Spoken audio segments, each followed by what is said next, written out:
अस्सलामु अलैकुम। तुर्की के सदर रजब तय्यब एर्दोगान ने एक रियासत की बुनियाद के लिए उमर फ़ारूक रज़ियल्लाहु ताला अन्हु की आदल की मिसाल देते हुए ये वाज़ेह किया कि अगर दुनिया अमन चाहती है तो इख्तियारात की तकसीम में आदिल फ़ारूकी पे अमल करना होगा। Hazreti Ömer Efendimizin buyurduğu gibi adalet mülkün temelidir.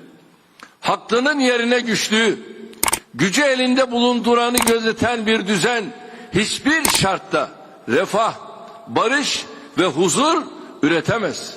Türkiye olarak her fırsatta ve zeminde dinlendirdiğimiz dünya beşten büyüktür çağrımızın gerisinde işte bu gerçekler vardır. Uluslararası toplumun artık bu hakikatlerle yüzleşmesi elzemdir. Adım atmakta geç kaldığımız her gün küresel adaletsizlik derinleşecek, çatışmalar artacak, dünyamız savaşlarla boğuşmayı sürdürecektir. Kardeşlerim, 5 daimi üye, 15 geçici üye. Bu 15 geçici üyenin içerisinde bir tane, 2 tane, 3 tane halkı Müslüman olan ülke yer alıyor diye lütfen kendimizi aldatmayalım.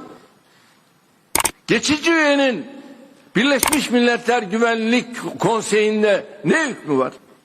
Herhangi bir iradesi var mı? Yok.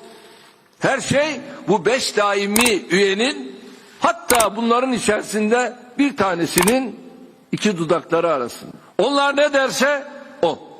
Bunun dışında bir şey yok. kendimizi aldatmayalım. नीचे सब्सक्राइब के बटन पर क्लिक करें, बेल के आइकॉन पर क्लिक कीजिए ताकि हर नई वीडियो की नोटिफिकेशन आपको मिल जाए।